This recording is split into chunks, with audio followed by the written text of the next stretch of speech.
Welcome to the talk City Visions, part of the Future City debate presented by the Fred Roche Foundation. I'm delighted to be chairing this event tonight. In December last year, to complement the Future City exhibition, the gallery hosted two Pecha Kucha style talks that explored both the history of Milton Keynes and its possible future. What does our future look like? Brought together several key figures from a variety of sectors to present their personal visions for Milton Keynes, speaking for just 5 minutes. The attending audiences were then asked to vote for their favourites. Sadly, I wasn't one of them. I'll be coming around to speak to you all personally about that in a little while. However, this event tonight brings together the three selected speakers. They are Julia Upton, Professor Gerd Kortuem, and Linda Inoki, to expand upon their city vision. After they've all spoken for 20 minutes, we'll then take questions from the audience. So, we're going to start off with Julia Upton. Julia is Chief Executive of the NK Community Foundation, an independent charity working for and at the heart of Milton Keynes, and is the Executive Director of the Community Foundation's property company, which is a social enterprise. The Community Foundation's work of providing grants and subsidised rents benefits the local community in excess of £1 million each year. So please welcome Julia Upton.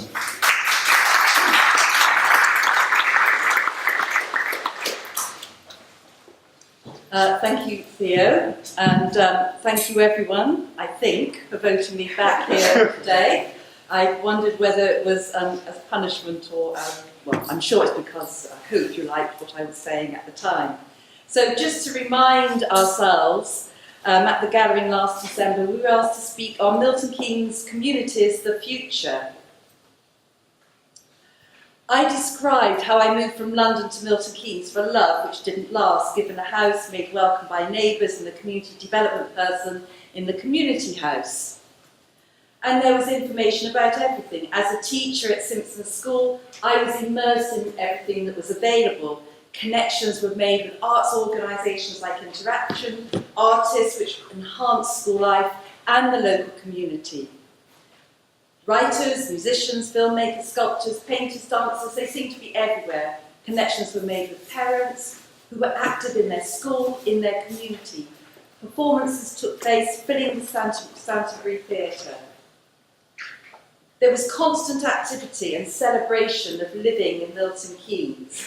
This meant people were open, they were engaged, and through their participation they felt really valued. They developed skills. And to me, this sculpture, and we do have so many sculptures in Milton Keynes, this is called Chain Reaction, and I showed it last time, and it seemed to me a symbol of life then. We were nearly all new to Milton Keynes. Organisations and people reached out to each other, were involved, were engaged, and we just did stuff. Nobody said no. Everybody said, we can, I can, you can. So my question last December to myself and prepared for my near 5 minutes then was, what holds me to Milton Keynes? Why am I still here? And why do I want to stay? But I did suggest that we are having a midlife crisis, trading on the words that everyone has bandied about for the last 45 years of, we are a can-do city and we have a pioneer spirit. And so I asked, really, with the food bank ban up and down our grid roads, giving out even more food parcels than ever. We do have over 11,000 businesses generating enormous employment and enormous wealth. But hey, I now understand that we are a smart city, and it's truly official. The Prime Minister has told us so and congratulated Milton Keynes on all that we are doing. There is no doubt that we are real leaders in the UK, with I think something like 50 different projects that are developing really innovative ideas, where research, innovation really supports the economic future of Milton Keynes and will improve our infrastructure.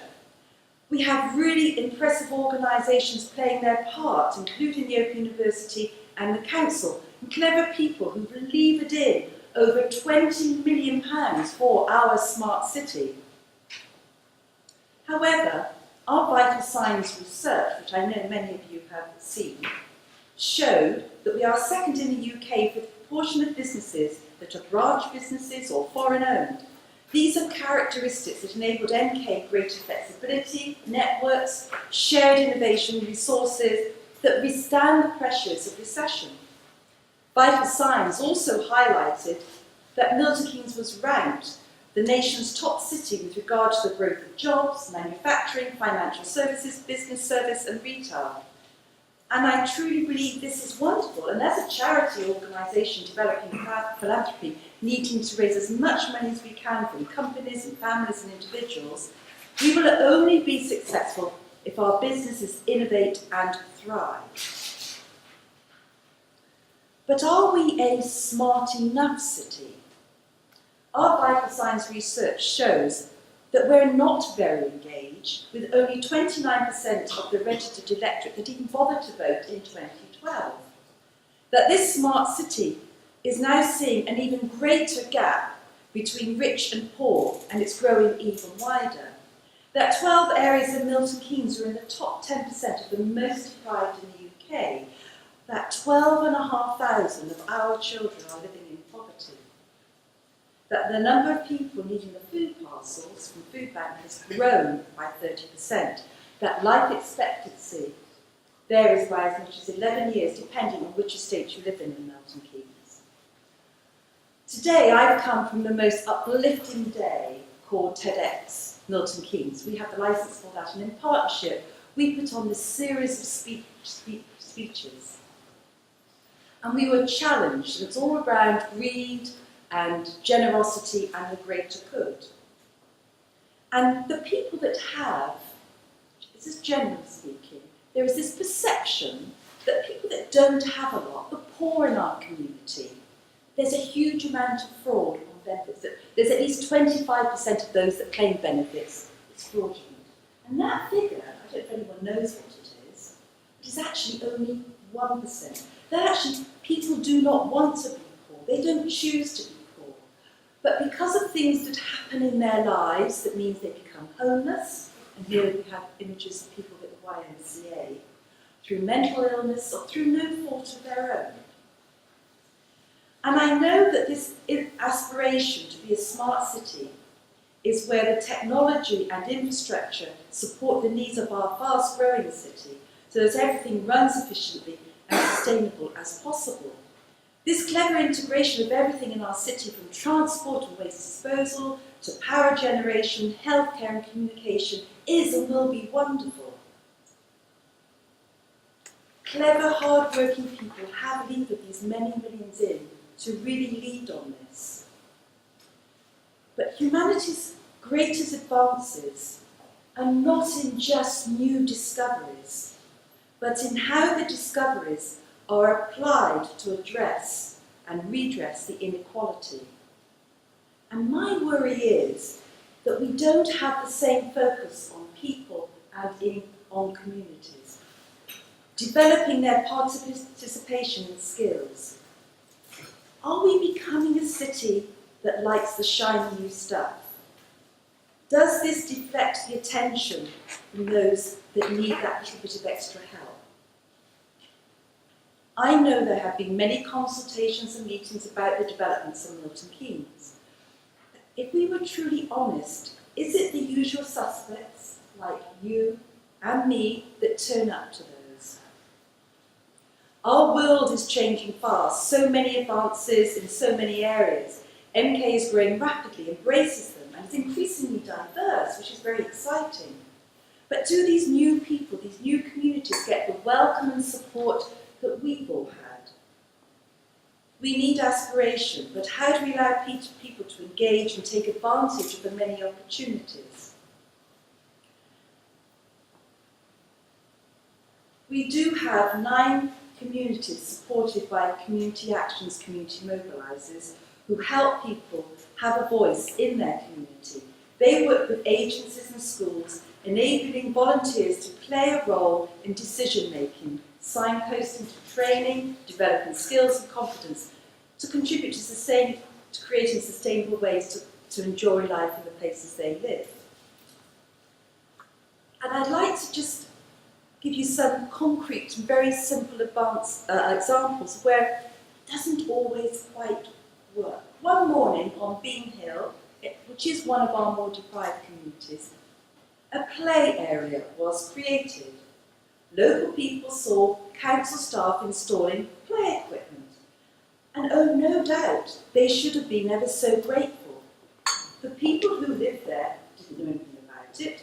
The youngsters, as you might imagine, didn't respond terribly well, and it was vandalised over and over again. I doubt if anyone here can truly appreciate how it feels to be totally ignored or disempowered, to find yourself locked into a spiral of going nowhere. How do people feel when they can't even feed their children? And I think some of the saddest photographs we've got in our office are a food bank with parcels labelled child, full of baby formula milk. Kat, the community mobiliser at Bean Hill, got to know a lot of people in the community, including one lady called Sue. And she worked with her and others to facilitate, to bring the community together, to find out what they wanted. They created their own action group, the Beanies. They ran art workshops, fun activities to engage people and help them communicate their aspirations in a different way. And one of their projects was involving local people to create a new play park for young children. The community were fully involved in designing their park, and it was built. This process has really encouraged a sense of pride and ownership among the residents, and along the way, it's increased their confidence and skills. And this park is really well used and has not been the subject of vandalism, and it's probably about 3 years old now. On the Lakes estate, there was a no-go area, a vandalised underpass with broken lights, meaning children and adults were crossing a very fast dual carriageway. It was a haven for trouble of all sorts, glue sniffers, all sorts of very unpleasant things.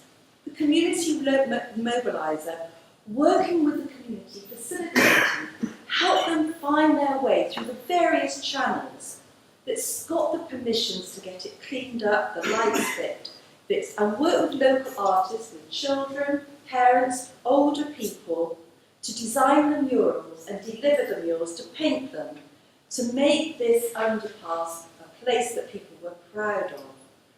And in visiting it with some of our donors, the sense of empowerment, of confidence and pride in that community on something really quite small was powerful. As part of our vital signs research, we undertook community consultations with 18 focus groups and 600 people taking part in our online survey. We asked them, what would best build strong communities? And 73% said activities that would bring people together on estates and villages. A strong community is one that has a sense of belonging, trust and inclusion between local people. This includes both formal and informal relationships that help to advance and build community values. Strong communities are more cohesive, with members of the community able to rely on each other. A sense of belonging and engagements among local residents give confidence and empowers people to participate, contribute, and improve not only their own situation, but that of their community. At the Community Foundation, we come across amazing people, like Barbara, who decided to do something and set up Can Do MK, for a group of socially isolated people struggling with all sorts of issues around addiction, mental health problems, and having generally chaotic life. Each week she provides food, advice, support to people like Grant, who just found he was struggling in life. But through her support, he's now no longer isolated. and getting on with his life and using his skills as a chef.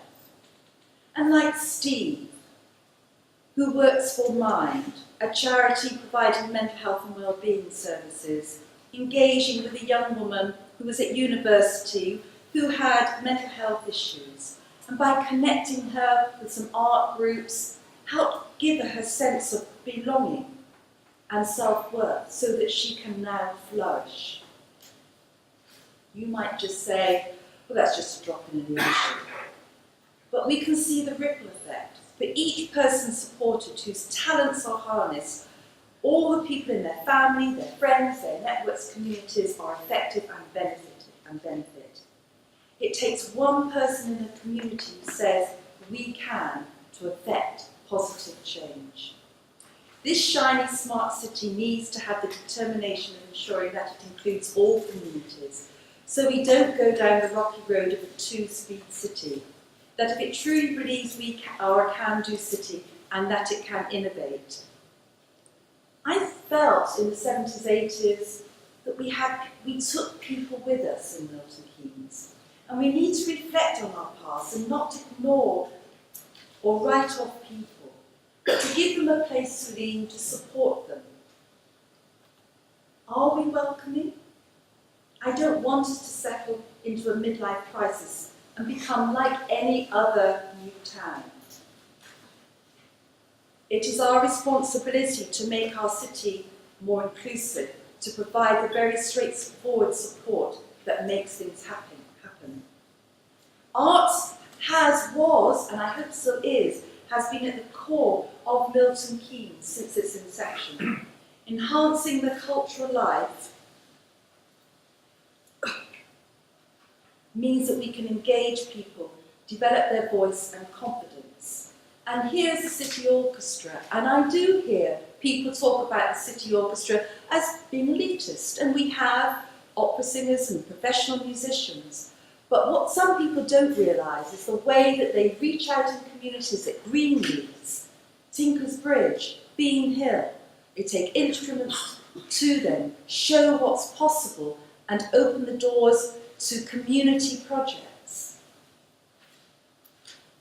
We're proud that the local economy is vibrant, but we can do so much more. Today, one of our speakers at our TEDx challenged us about companies promising to pay not the minimum wage, but the living wage. And wouldn't that be wonderful if we could get that to spread around our city to those 11,000 companies and other organisations? So that we could say, perhaps in 5 years' time, actually we're a city providing the living wage to all our employees.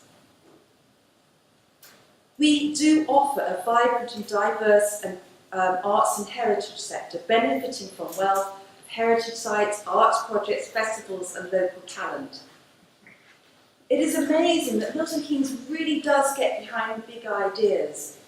The theatre, the gallery, the football stadium, the international festival, is this the third one that we're now going to have? The Rugby World Cup. But let's redefine what smart city means and give everyone the chance to really benefit from all these great and wonderful ideas. For people to even care, they need access to information and support to take advantage of these opportunities Milton Keynes offers. They will then develop skills and competence and sense that this is for them and contribute to our society. So why can't we ensure that a percentage, that all the money that's levered in to develop our smart city is used to support people to have a voice in their community? Providing training and support in creating a truly sustainable community. We have to put the effort and funds in to ensure we have a more equal society with equal opportunities, with equal life expectancy.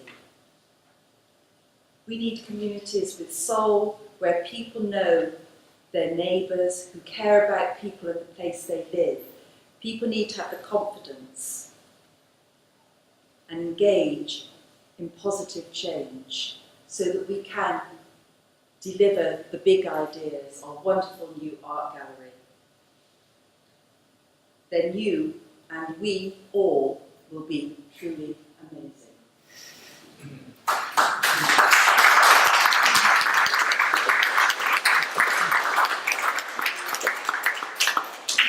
Right. For those who don't know who I am, by the way, I should have said my name's Theo Chalmers and I'm the chair of Urban Eden. Our next speaker is Linda Inoki. Linda graduated from Leicester University and followed a career in advertising, corporate communications and journalism. She was PR officer for the Leukemia Research Fund, arts and nature columnist for the Japan Times in Tokyo, and I can't read the next line because it's stuck under my clipboard.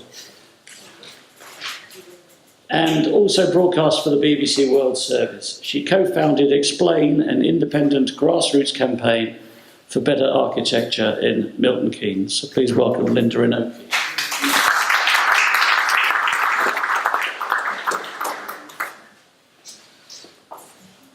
Good evening, everybody. Thank you very much for turning up to hear us all today. Right, a former head of Milton Keynes Council recently called me the champion of the status quo. I don't think he meant the 1970s rock group. Actually, that's not quite true. We'd be quite happy to demolish parts of Milton Keynes. How about starting here with Air Kicks, or part of the theatre district? Air Kicks was touted as a living sculpture of light, but I think it looks like an abandoned pithead. In fact, Explain is all about building a better future. Like the great Fred Lloyd Roche himself, we believe in the power, or rather the duty, of architecture to improve society. The evidence of that power is all around us. From struggling fields to international success story in a few decades, Milton Keynes is a tremendous achievement. But where are we headed? Milton Keynes' future could well be a tale of two cities. The quality of the original parts of the city stands in startling contrast to recent developments. Just look at what's happening to our famous grid roads. Heading west along the magnificent route of Portway, it suddenly peters out into a tortuous village street. This piece of fakery could be anywhere, but in a way, it is nowhere. It's the same in the east, where beautiful, leafy Chaffron Way suddenly turns into this, yet another city street. This miserable experience ends abruptly at a T-junction, where traffic is controlled by traffic lights, gone are the roundabouts. Beyond it, our still expanding city will suffer the consequences in the delays, frustrations and dangers of traditional road systems. And so, the joy of the grid turns to misery. The most efficient way of getting from A to B, enjoyed by the ancient Chinese, Japanese, Romans and Greeks, and inhabitants of the early Milton Keynes, is abandoned, stacking up problems for the future. I think it's the same with housing. It's again a tale of two cities. Where would you rather live? In the bright blue flat on the left, or the bright blue flat on the right? One is built actually behind a generously landscaped grid road. The other, a few hundred yards away, in Broughton, was built according to new policies set by our local representatives a few years ago, which deliberately brought the building line forward, right next to a busy main road. Of course, the early spacious housing areas that we know and love benefited from lower land prices as well as better design. So perhaps it's our fault.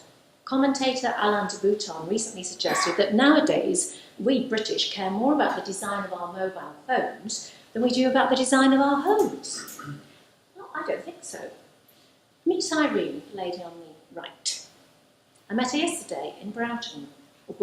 She bought a new house in Milton Keynes last year to be near her family. She moved up from London. The show house was lovely, and she bought off plan. Poor, trusting Irene. The reality turns out to be very grim indeed. The roads are too narrow, says Irene. There's nowhere to park, gardens are tiny, and houses are piled on top of each other. No wonder she frequently visits the park. Yet, quite unsolicited at the end of our conversation, she added, actually, we think the people who designed Milton Keynes itself were brilliant. This is another corner of Broughton.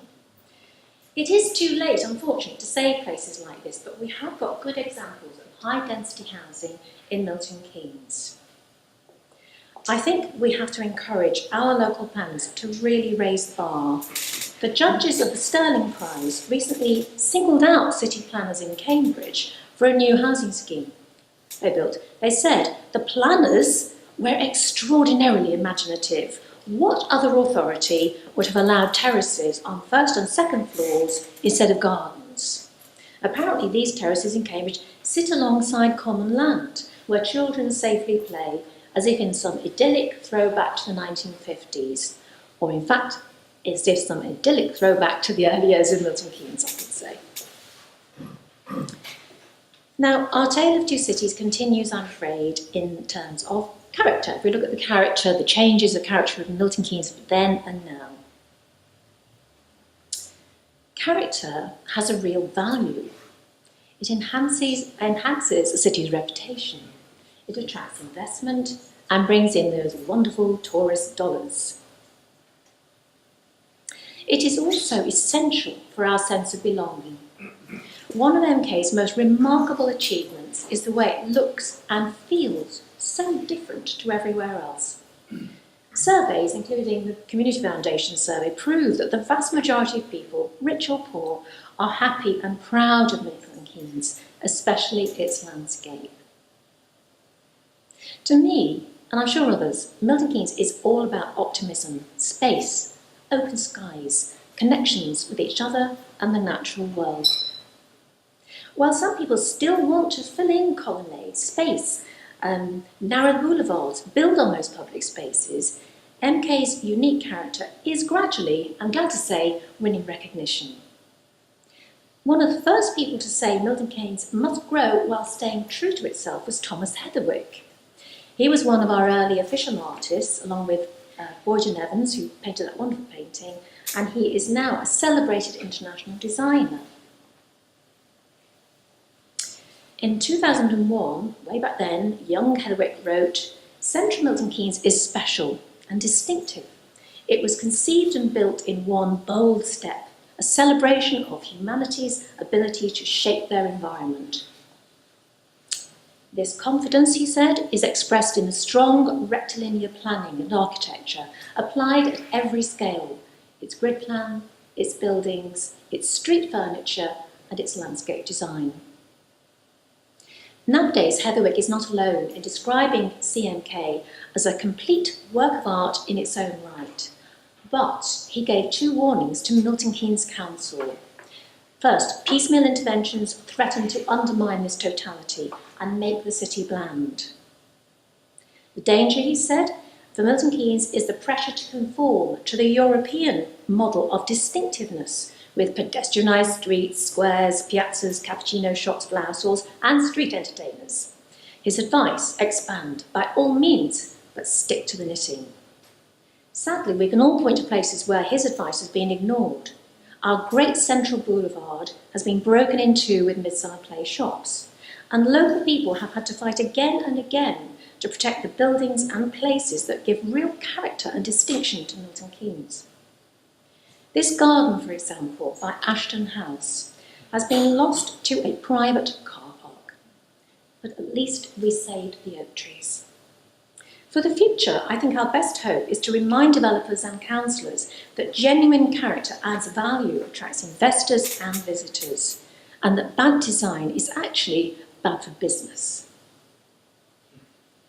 If you want a prime example of what can go horribly wrong, just walk out of here and turn left. Don't do it just yet. Hopefully. Later. Ta-ra! Ta-ra! You are in Milton Keynes. Welcome to Milton Keynes. This is what actually greets visitors who parked in the multi-storey when they leave the car park. The theatre itself is fantastic, but I can't imagine many stage George Johnnies hanging about this particular alley. Meantime, authentic, high quality, true Milton Keynes architecture is horribly neglected. Can anybody tell me where this is? The bus station, hurrah! It is indeed our original bus station.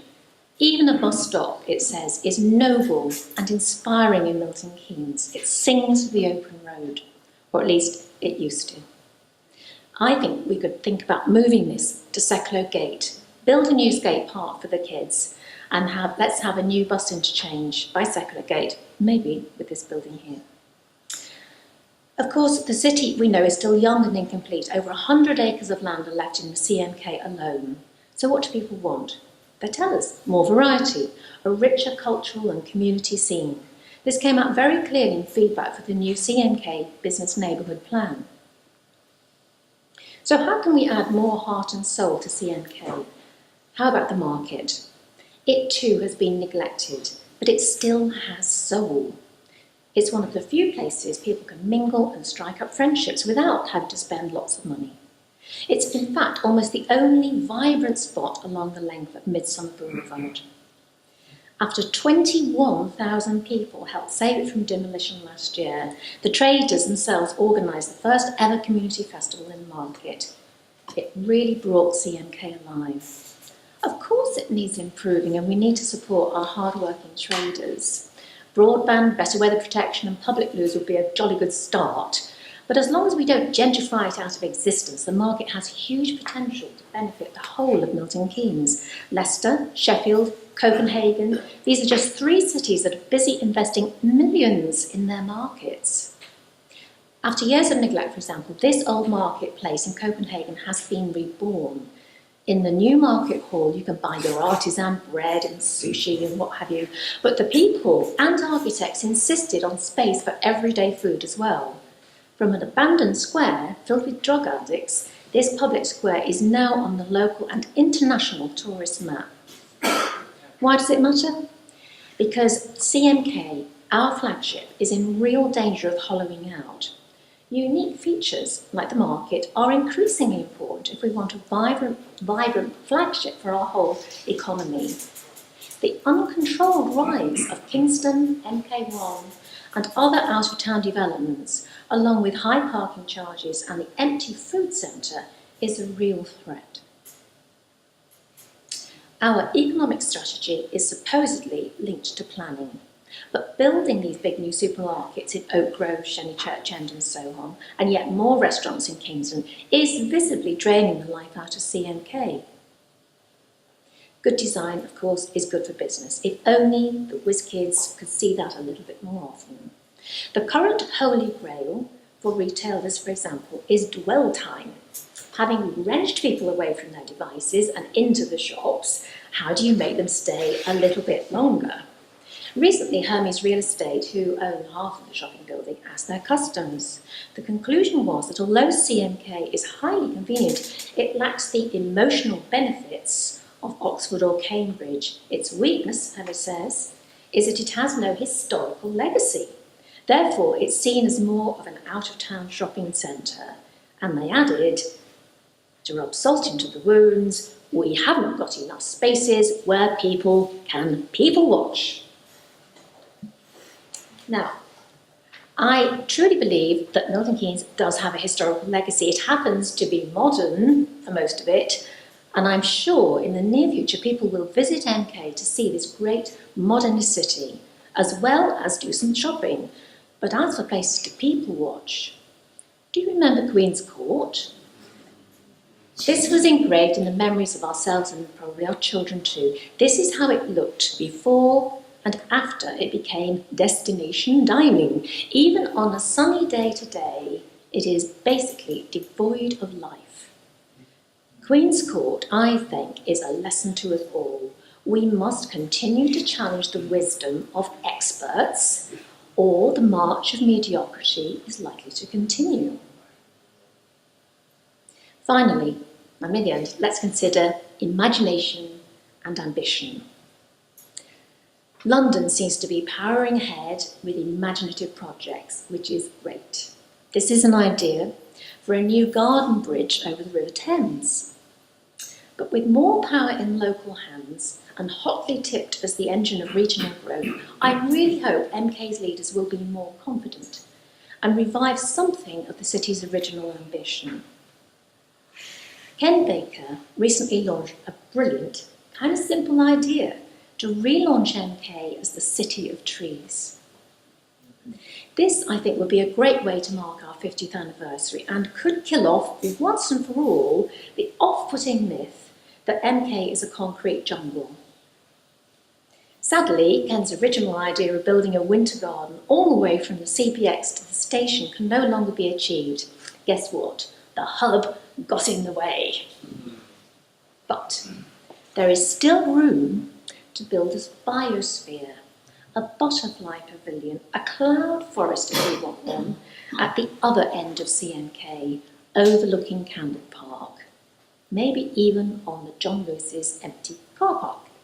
Why not? People laughed at the Eden project when it was proposed, but a few determined, ambitious, creative, imaginative people made it happen. And this could be in Milton Keynes, couldn't it? Can't you just imagine this in Milton Keynes? In fact, it's in Singapore. This is Gardens in the Bay. It's a new mixed-use residential and leisure destination. Interestingly enough, designed by a British company, Grant Associates. These are real, as in kind of real. They're super trees. They link various pavilions, including the cloud forest, together.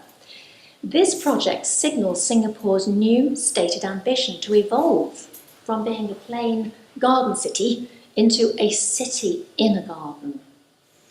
Finally, remember Mr. Heatherwick? It looks like a painting.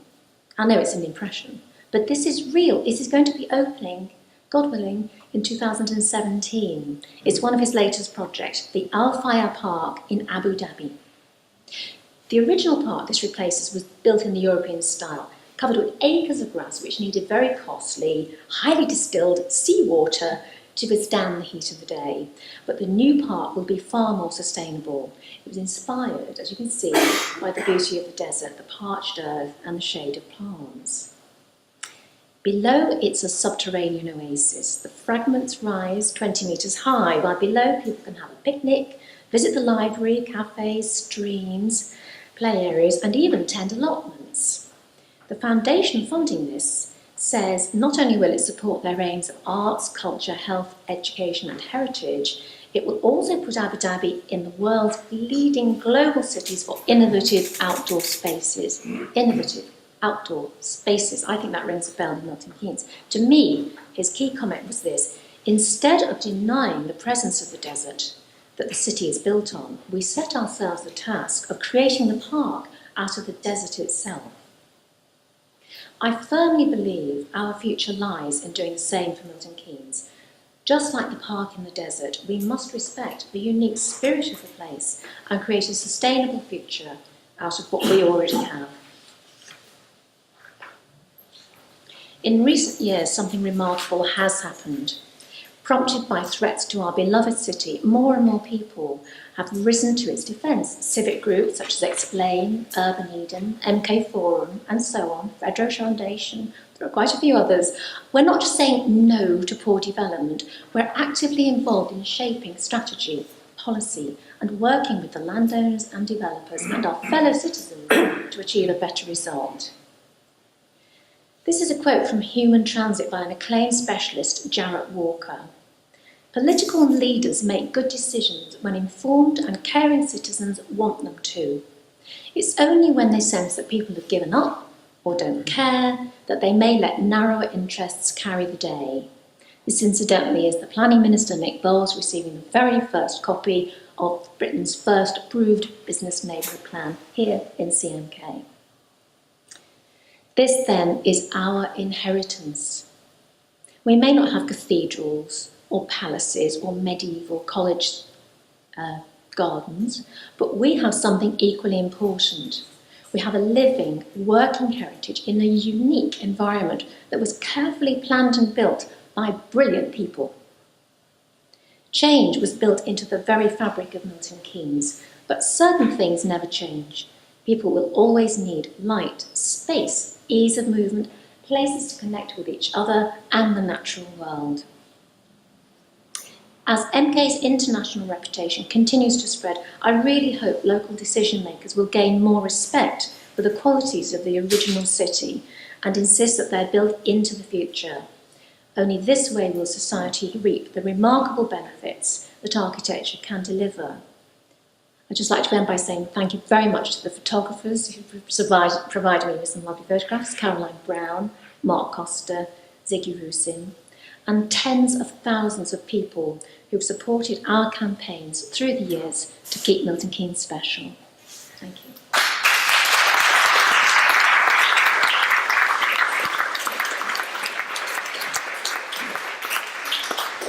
Right, thank you very much for that.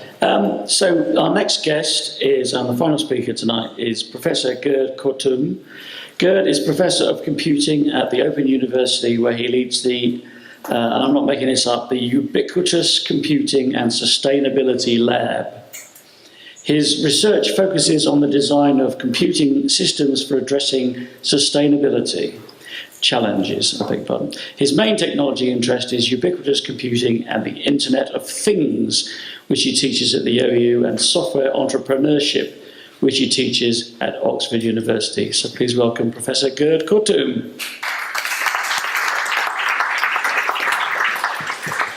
Thank you. I'm grateful for having asked to be back here and to talk about my vision of Milton Keynes, and I'm humbled to be in the presence of my fellow speakers.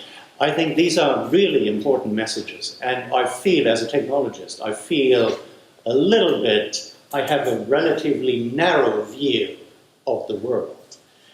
I am a skeptical optimist when it comes to technology, and I think technology plays an important role in shaping our future and making our future better. Let me just switch to my slides, and then we can go ahead.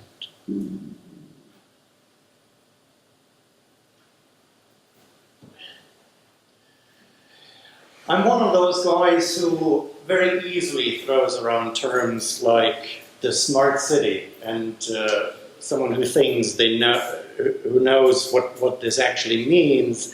But of course, my vision of a smart city is, as I said, relatively narrow and defined by the use of technologies. But I'm skeptical because at the same time I think and I know that technology is not the solution. It needs to be integrated into social structures, social frameworks, and at the end of the day, people are what really matters. So I'm a relatively recent newcomer to Milton Keynes, and of course I'm relatively privileged. So to me, Milton Keynes feels like a success story and a great place to live.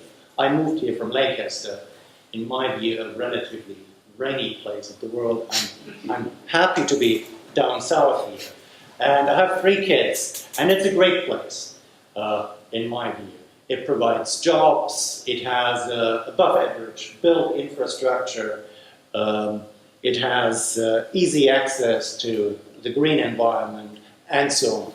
So I'm very happy to live here, and I think most of you will recognize that Milton Keynes is a success story, despite some of the issues which we face, like poverty and so on. Now, Milton Keynes is a success story to some extent, and it's growing rapidly. The City Council has plans for 28,000 new homes. They need to go somewhere, they need to be built, and that's going to create more problems, some of which we have heard about.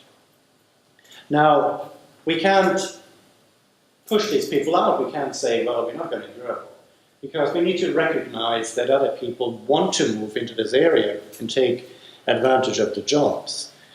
But of course, this creates a number of interesting challenges, which we do need to address in terms of the physical infrastructure, roads, energy, water infrastructure, citizen services,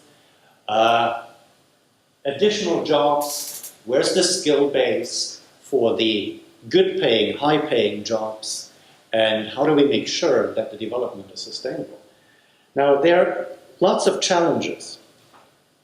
Now, one of the interesting, surprising things, if you look at future growth, and my colleague in the project which I'm talking today about, he uses this as his favorite example. He's from Sicily, he's from Messina, and he always surprises people, and maybe you might be surprised as well, that Milton Keynes receives less rain than Messina and Sicily, despite our current weather. So, and despite all the floods. So, if we are adding more people, where's the water coming from? We have a water shortage already in Milton Keynes at certain times, and we will have more water shortage. What are we going to do about this?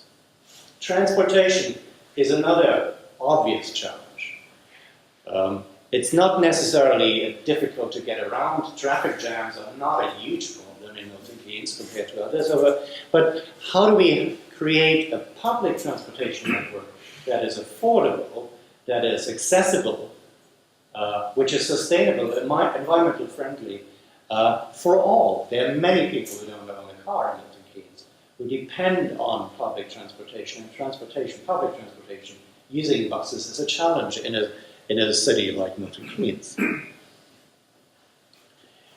Now, the Open University and many partners, which are named here, Milton Keynes Council, University of Cambridge, University of Bedfordshire, BT, EON Community Action UK, were fortunate to receive funding from the government to investigate future technologies for the future digital city, the future digital Milton Keynes, and in particular to look at technologies for data-driven approaches. You might have heard about big data and similar keywords.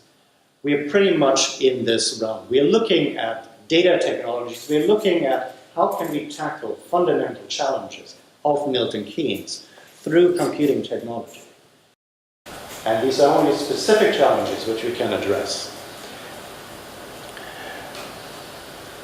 What do I mean by data-driven service?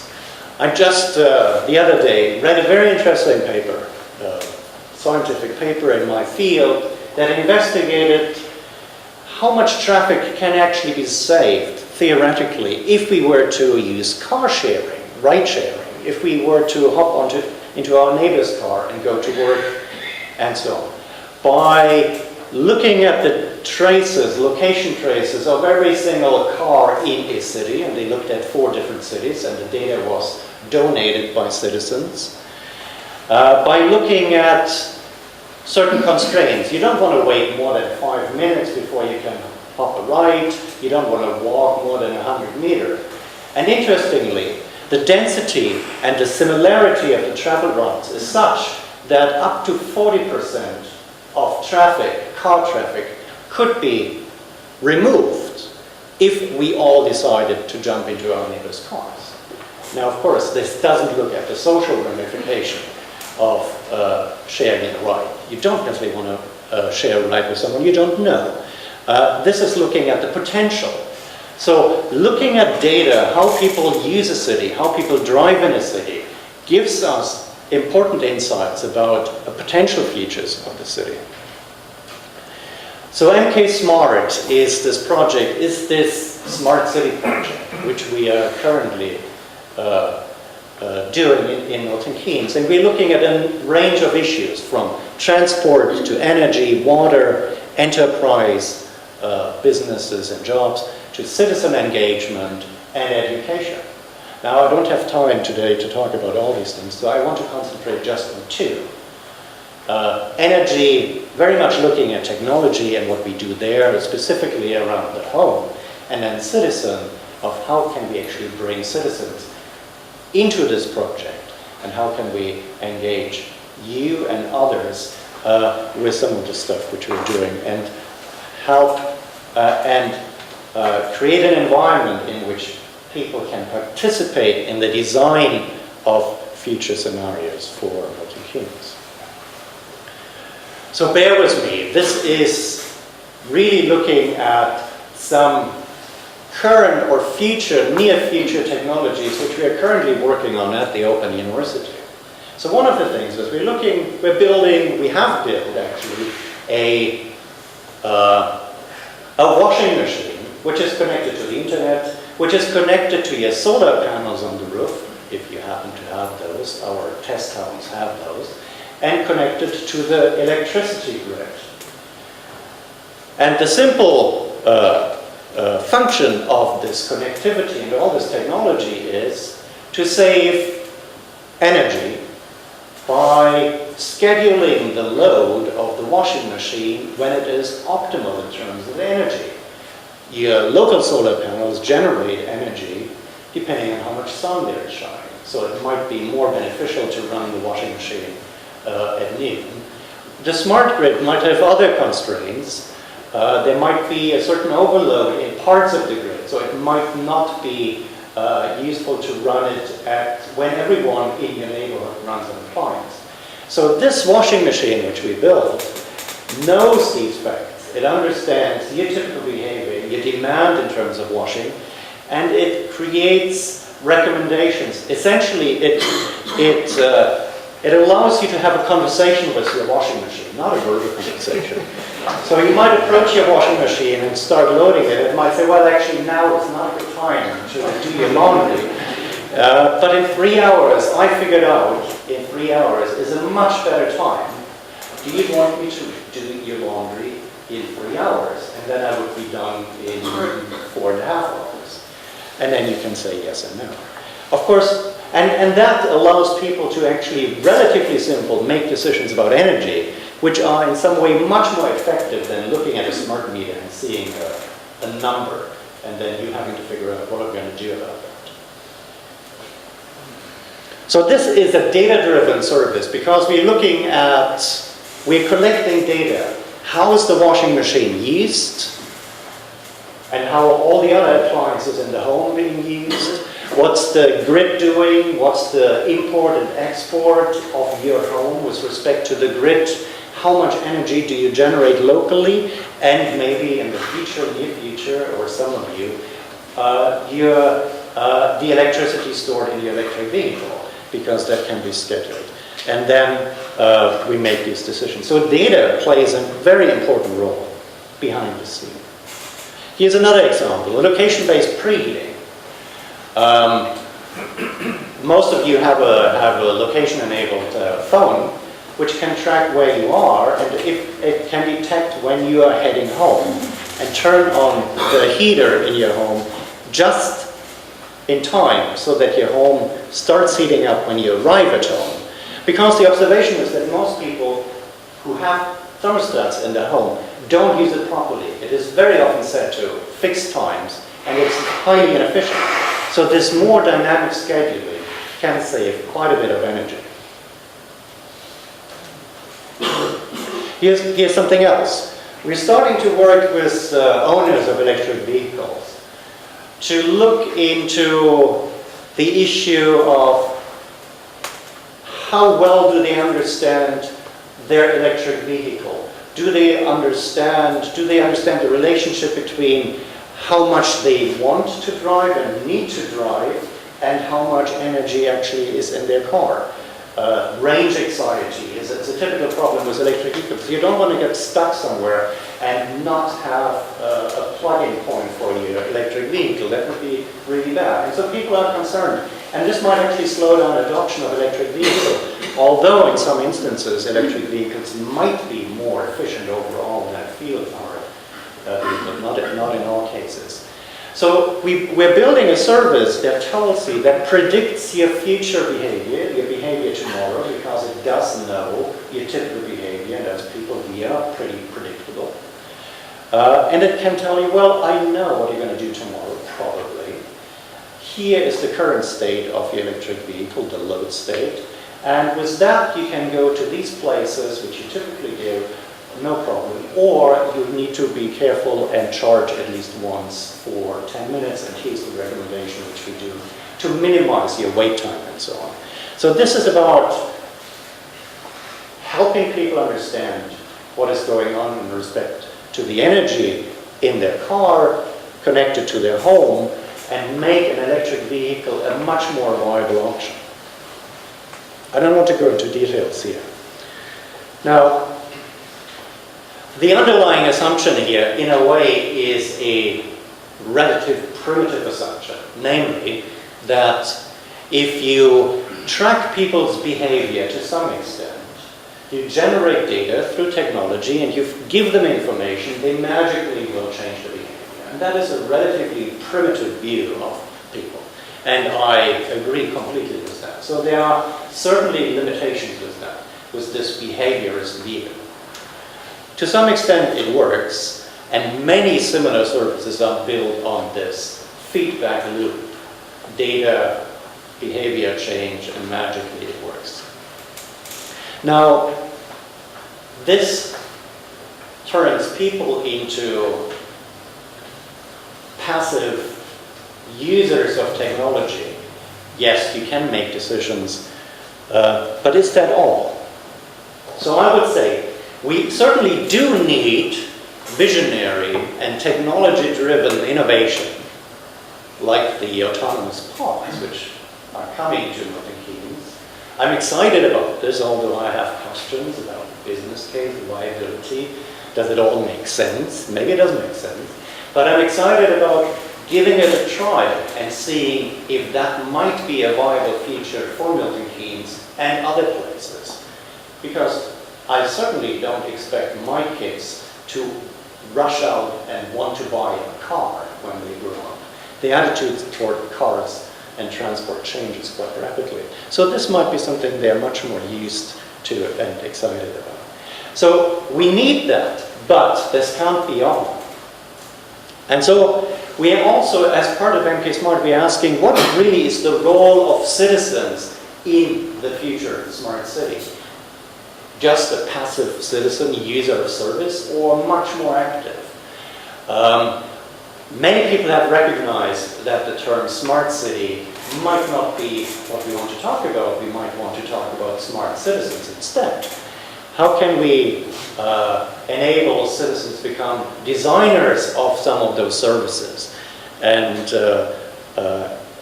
even decision makers in some of these, in the context of some of these systems? Now, there are many platforms, emerging platforms, that give you the ability to be part of a social network that helps improve your city. This is a typical snapshot of a typical system, a mobile phone, location enabled, that allows you, if you encounter a particular situation here, oh, a car almost ran me over, and this is because the design of the street is kind of strange, there's no pedestrian crossing. You can note this down. It gets put into a database which might be used by the city in planning decisions. So you create a map of issues, localized, which feed into planning decisions. Now this is still very much sort of the social network, Facebook or Twitter type model where you just sort of feed a little bit of information in. It's still the connection to the actual decision making and the design is still relatively tenuous. So as part of the MK Smart, we're building what we call a citizen platform. And again, it's sort of a partly technology platform, partly a community infrastructure to bring people together, which consists of a number of different parts. And we're doing that with Community Action MK and Grey Matter, a local design company. So the first aspect of that is community mapping. Community Action MK goes out to community groups, has face-to-face conversations, and they are being tracked using a mobile phone so that we can map the different issues and identify if certain issues are very frequent in a particular neighborhood. So we can understand what a neighborhood is concerned about, and we can scale this up across the city. We are running a series of community workshops, and there was the first one was just a couple of weeks ago, where we looked at some of the design options around redways and technology and other interventions to make the redways a more useful service for citizens or us all. The third part is an ideation platform, which is a website for people to inject certain ideas and discuss certain ideas, which then are taken up by our team and others to turn into specific projects. Rapid prototyping projects where we are trying to realize initial solutions that have been identified by people like you. Technological intervention or design sketches for example, out of the Redway workshop came the idea of a new improved signage system for the Redway system. A physical design, maybe a test at an intersection to how that would look like. And we have a little bit of funding for these citizen projects. And so over the next 2.5 years, we will run a number of workshops. We will collect ideas through this platform. We will analyze and collect information through the community mapping mobile application to have a much better understanding of where the issues are in the city and try to identify ideas to address some of those. I'm going to skip about this. So this was a picture of the recent community workshop which happened at Community Action UK. You might recognize some of the people in the picture. So, I believe that technology at least is part of the future city. Digital technologies are part of the future city. And this is what this project is about. Now, this series of workshops and the engagement with the larger population of Milton Keynes is very important for this project. There is a workshop coming up organized by Community Action UK which feeds into some of the things which we are doing. And I would like to encourage you, if you are interested in some of these aspects, to attend this workshop and to somehow input your ideas and become part of that. I have a few flyers over here which you can take away. So that's what I have to say. I really, as a summary, I'd like to say that the two previous talks really identified crucial issues for Milton Keynes, and I recognize that digital technologies don't necessarily address many of these challenges, and at least there is the intention behind, among this group of people working on this technology project, to connect with the wider community and these groups, and to make at least the attempt to address the real issues in Milton Keynes, and not typically the academic problems which we like as academics to tackle. Thank you.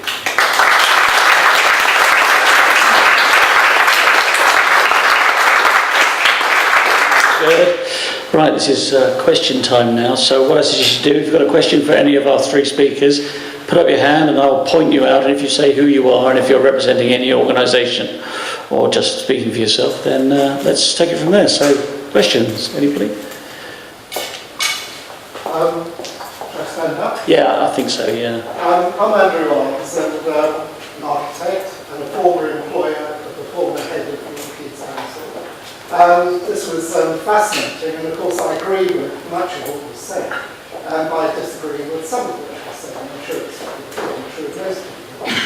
It's very difficult to do this succinctly, so I'll try and take it sort of point by point. And I think the overarching thing is Milton Keynes is an incredibly successful place. I love it. I live here. I've lived in 17 different places, myself and my wife, and we're settled here. It's the only place, all we're living all over the world, the only place that was really settled. So on that sort of foundation, the way I look at Milton Keynes is it perfect? You know, it's 40 years old, 45 years old, whatever, in terms of the new city. Cities which have matured over centuries, you know, have accrued a certain character and so on, a certain way of doing things. And so I think it's important that we actually analyse what doesn't work in the city, rather than just assume that everything that we have around us, you know, works very well. Take green stuff, for instance. You know, green stuff is fantastic, but some of the green stuff is actually detrimental to quality of life because it allows people to get to the backs of properties, this kind of thing. The roadways, 250 kilometres of them, lack of surveillance and so on, perception of crime. So there are issues to deal with. And so we need to build on the success of the city, but not actually, you know, dealing with some of the green stuff to a lot of people is breaking a taboo, and it isn't necessarily, because you can reorder it, replace it, get value from it, and develop something involved in the community which is beneficial. So that's one point. The other point, on places like Bean Hill, it's interesting because the social atlas is a big weakness in Milton Keynes. Bean Hill always scores in the top 3 of the most deprived estates, and that's in part because of its success of being a very accessible community, because it's bungalows, and bungalows therefore being high proportion disabled people, high proportion elderly people, which skews it up the scale in terms of social access. In urban design terms, the way that Bean Hill is laid out has great defensible space. You know, it's a perfect arena, private garden situation, back-to-back gardens. It's very easy to control, and it's a great success physically. But that's not recognised at all in terms of looking at it in terms of deprivation. So it's important to actually analyse places beyond what's the obvious. In terms of the stuff that Linda showed, the early housing schemes, there's a significant difference between the early schemes and the Cambridge scheme and Broadwood. And that goes down to who is actually, a lot of it goes down to who is actually designing them. The early stuff we showed, I think it was Colin Huth and Miller, who's very good architects. The Cordia, of course, is extremely plain and Bradford. And I think if you'd showed pictures of the Cordia, people would have seen that the relationship of the properties to the street is almost exactly the same as it is in Broadwood, but it's just the way that it's done. So it's not actually, of course, some of the most popular areas of Milton Keynes are the ones which are the highest density, like Upton, which is 70 dwellings to the hectare. People bang up against the street and people love to live there. So that kind of urban form is not necessarily the issue, it's actually how it's done. And on Gerd's point, I'm not sure where you're from, Gerd. Are you Dutch by any chance? Or? No, German. Oh, German. But in terms of how we develop into the future and how we've developed in the past in a way, the problem, it doesn't matter what we do in terms of physical infrastructure. And we could design, you know, the most wonderful piece of physical infrastructure, say a housing estate, but it's not a neighbourhood. If everybody leaves during the day to go somewhere else, you know, it's just an empty place. And that's part of the problem with Milton Keynes, because it's protected by the green stuff.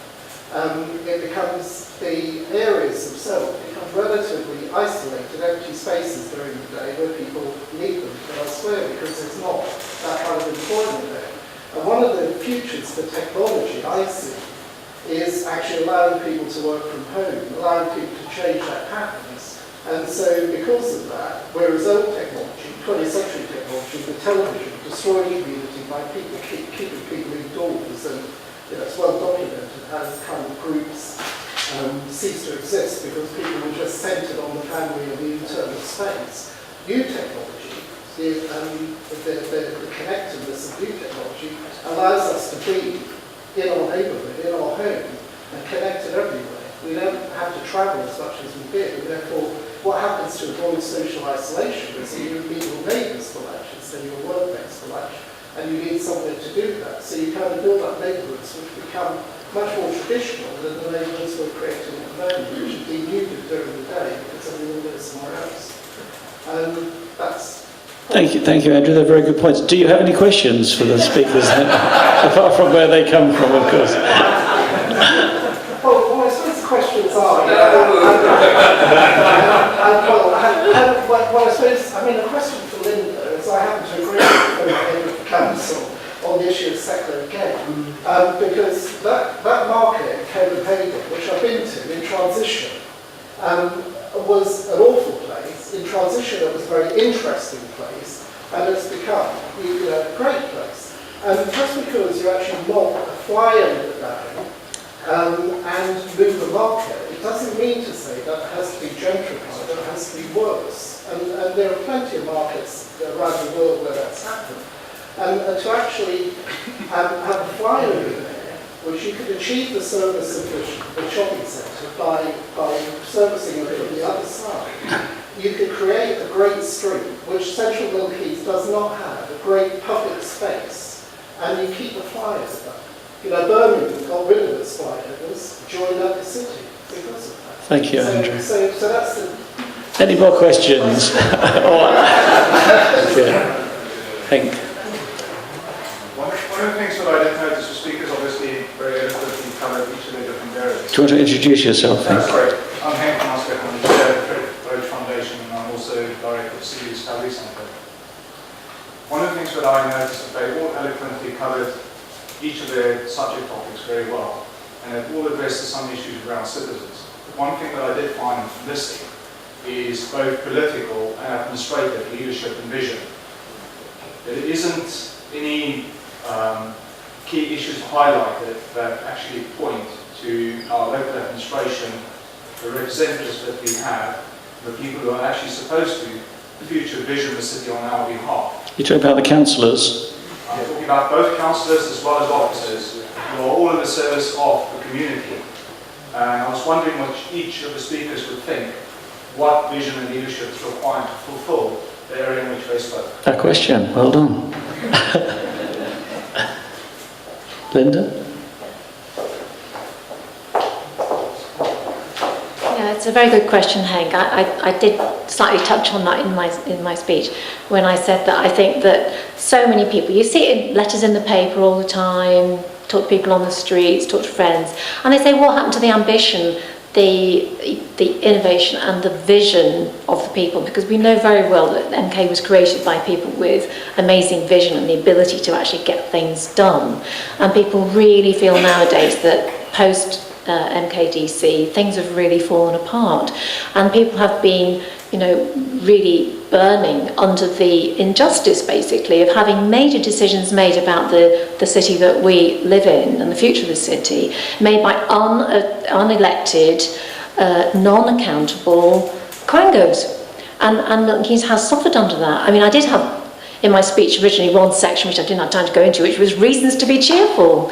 And one of the reasons to be cheerful, for example, is that a lot of the remaining land in Milton Keynes is now being handed over from the quangos to the Milton Keynes Development Partnership, which is a subjunction of the Milton Keynes Council. So basically, we are able now to hold these people to account, which I think is a reason to be cheerful. And I think the other reason to be cheerful is the fact that because partly of this democratic deficit, I think that's the expression, people have actually said, we can't stand necessarily doing things right through the traditional systems. We have to act now and quickly and voice our concerns.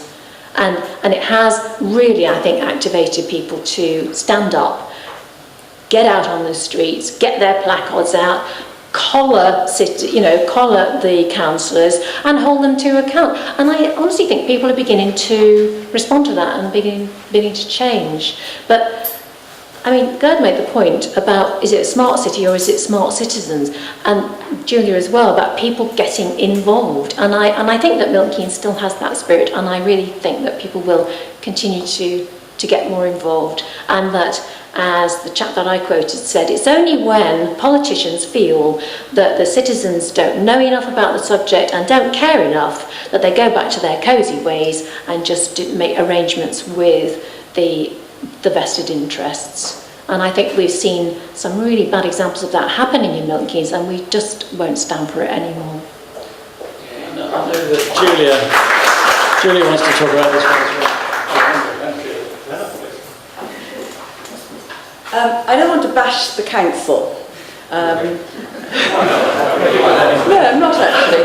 But I would say amongst the officers, you know, they're working under a lot of bureaucracy and huge demands on them, and many of them work very, very hard. But I do think there's been a real gap, a real hole in real visionary ideas and leadership.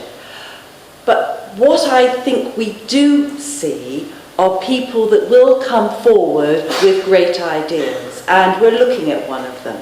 I think it's really exciting, all the smart city stuff, with people just saying, right, this is what we're going to do, this is a good idea, but we've really got to engage and connect with the wider community to take them with us. The art gallery that's driving forward with, you know, a really visionary idea to really make this gallery it is of already international status, but bigger, brighter, better, and really is working to engage the wider community. So I think what we need to do is to ensure we encourage people themselves to come forward with their ideas and vision, and we need to get behind them and support them. I mean, people are not engaged. You know, if less than 30% of the people that even registered to vote are not taking part in local elections, they're not engaged in that process. So I think it is about getting behind some big ideas, stepping forward, supporting people, encouraging people who are wishing to lead. So I don't think we should be complacent, and we should not just sit here and say we're our leaders. I think we should get up there and do stuff like we used to do years ago.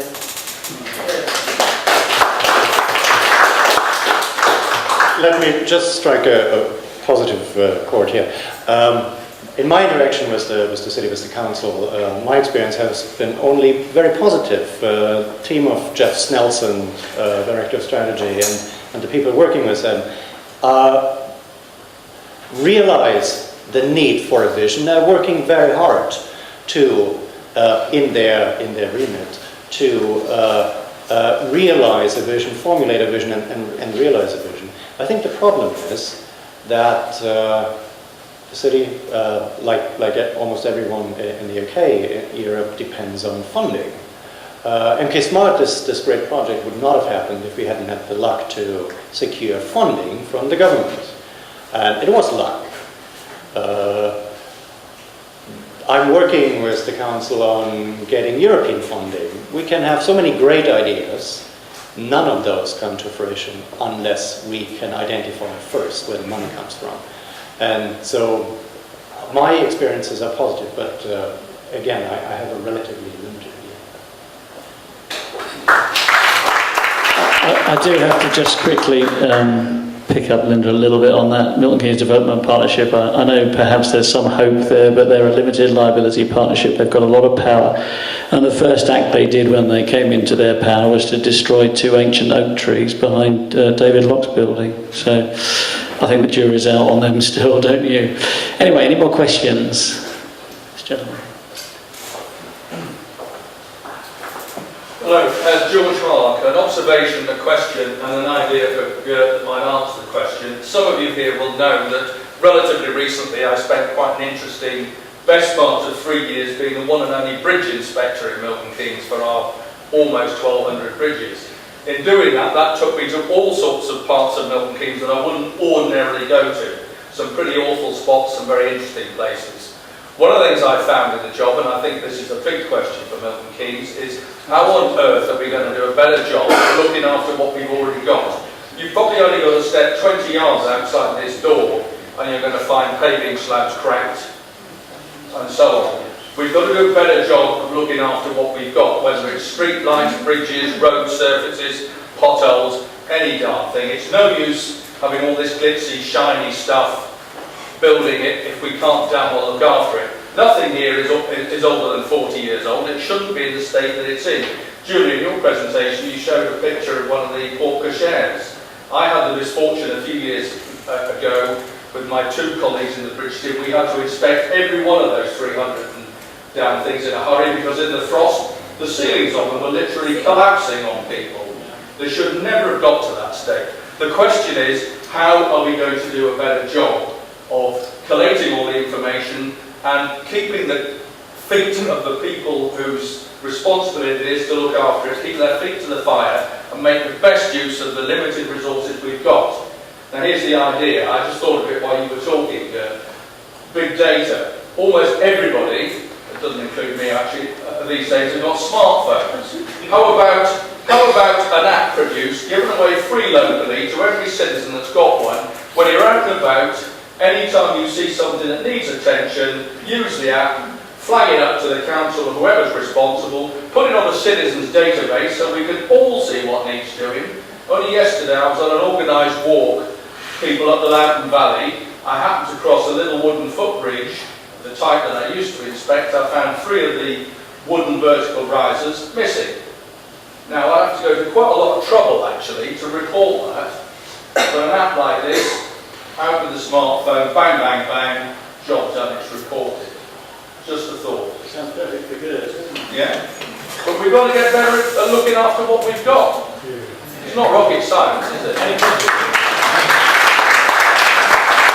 Next one, David. I'm David Slaver. I'm a little bit concerned. Julia mentioned the community spirit that we had originally in Milton Keynes.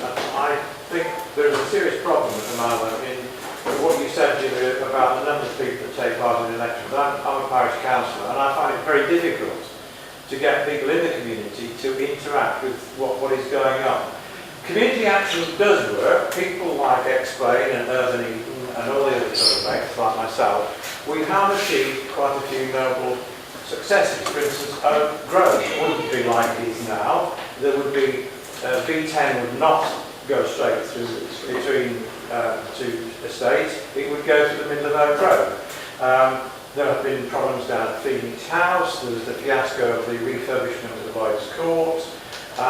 There's Settler Gate Bridge, and I do disagree with you about that. I mean, what I objected to was Primark, not the market being moved, but Primark. And I think citizen action does work, but why should it be the usual suspects, many of whom are sitting here, myself included, who have to tell the council and convince the council and convince the councillors that what they're doing is totally wrong. Unfortunately, we were fast asleep for a few years after the Development Corporation happened, left rather, and so we ended up with Midsummer Place. We ended up with the back street that we have here, which in actual fact is the route from the shopping centre through to Exgate, and it's like walking through a min. And it should not have happened. So citizen action does work, but how do we get more of the people who are living in Milton Keynes, not just the people that are here, who are of a certain class, certain educational background, etc., but the people who use the city, who see the broken paving slabs, who see the problems, to actually take an action themselves. Because the problem is, they just walk around and grumble about it, or they trip over the paving slabs and sue the council. The council don't seem to have any idea about what's going on. I went to a meeting recently with the parish council and complaining about street signs in Milton Keynes. There are hundreds of them that are flat on the floor. The council said to me, oh, well, you know, we haven't got time to go around doing the street signs, looking at the street signs. The parish council should report them. I thought, right, bollocks to you.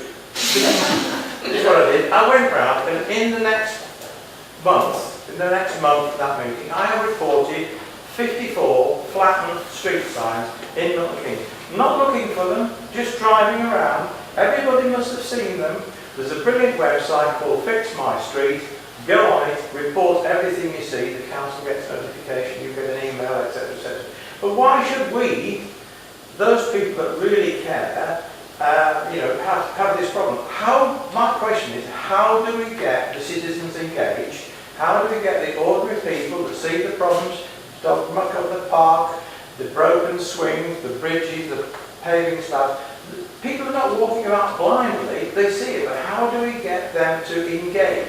Citizen action does work, we've proved it works, it will continue to work, but we need to get the 250,000 people that live in Milton Keynes dealing with this themselves. I don't pretend to have the answers, but I can give you some good examples, and I have mentioned them. And you referred to Community Action MK, run by a great person, Ruth Stone. And they did a huge amount of research, which we were part of a little bit a few years ago, and it was the old model of community development which the Development Corporation had, and it was new for a development corporation to have this social policy unit that had these people that welcomed people to their community, engaged them, told them what was on, and to get them involved. And that's how the community mobilisers came about. But they're only 9, I can't remember how many, but they only work in 9 areas. Limited fund, it is money, and that is about engaging the community. Simple things like making sure that where it's the flagstones or the hedges, that your community looks smart and great and you're proud to live there. Because I've walked around Bean Hill, I agree exactly with what you say, people love living there, but it gets very run down and people become very disenfranchised. They don't know how to find their way through to make things happen, as on the Lakes Estate with the no-go area of the underpass. But it was working with a community mobiliser that facilitated and empowered people, that helped them get through the different routes at the council to make it all happen. And that's what we need to do, is invest in really quite a small group of people that can facilitate larger communities, Bean Hill, Tinkersbridge, wherever, to help make it happen. I think the reason that people don't engage is because it is quite bureaucratic. They pick up the phone and don't get the answer they want and can't find their way through. So we need to make the system simpler. But I just think that a little bit more investment in providing that facilitator to build on the skills that are in communities makes a huge difference and has that ripple effect of empowering then much bigger communities. Any more questions? No? Well, I have one comment I'd like to make, and it's on this completely different, well, it is and it isn't on a different angle. We're talking about the people who come together. So we turned out, I'm Debbie Sarah and I'm an artist in Milton Keynes. I grew up in Milton Keynes. I was 16 when I came to Milton Keynes and I'm nearly 50 now. So I've really seen Milton Keynes come and grow up. Looking at the food court in Milton Keynes, and I'm just thinking about the things that are being said, that's turned into a food court. I can't begin to tell you how many friends of mine I would meet as I was growing up around the central area of the fountain, and people would come together and they would talk, and then that was a place where people met and went and came back again, and you would bump into people all the time that you weren't expecting to meet that day, and it would be a real pleasant serendipitous occasion to do that. That doesn't happen as much anymore because everywhere it's become far more commercialised. So I think it's kind of important that we remember to keep these public spaces and stop commercialising them to the extremes in which they're commercialised and becoming like every other shopping high street across the whole of Britain. So that was just my point about just keeping, if we want to have people coming together, those are places that were put into place at the beginning of Milton Keynes. We need to try and maintain them and keep them is the priority really. Okay. So that's just my point really. Yeah, I know that Linda wants to pick up on that. That's a really good point. I think you said the food court, you mean Queen's Court, don't you, in the middle of the shopping building? But what used to be the fountain, the water The fountain, the beautiful thing, exactly. That was designed, as most of us probably know, the shopping building was designed as our high street, our public high street, but it happened to be undercover. Obviously, time moved on, it was sold off into private ownership, the doors went on, it was locked up at night. We must be the only city in the country whose high street is locked at night. But, that's happened. It's in private hands, it's regrettable, but it's happened. But this is a really important point, to keep public spaces in public ownership, because we're now in a situation where, we had a very interesting workshop a couple of months ago at the Midsummer Boulevard East workshop, and all these people came together, And it was very encouraging because it was a collaborative way of working. For the very first time, you had all the landowners in CMK, who were all fierce rivals, sitting in a room together, listening to local people and community representatives, councillors and officers. It was really refreshing because, you felt great, some actual communication is taking place here. It wasn't perfect, but it was a really brilliant beginning. And and I think collaboration and communication is really important for future development, because we do have to respect the fact that businesses need to make profits, and that our council doesn't have the money. There are some very good people at the council with some good ideas who respond well, but if we collaborate at an early stage in any new development, then the business people will realise that there's actually something in it for them to create, some decent public spaces and keep them public. Places where these lovely chance encounters can happen, where people can feel a sense of belonging and identity. This is not just about commercial, it's getting that whole balance right. And I really hope that in future, when we're going to have to kind of replace these public spaces that we've lost, and I hope that they really do remain public. As you say, that's so important. Thanks for raising that. Any more questions or comments? Okay, I'd like to wrap it up then. Can we all give our appreciation to Julia Upton, Professor Gerd Kortuem and Linda Inoki.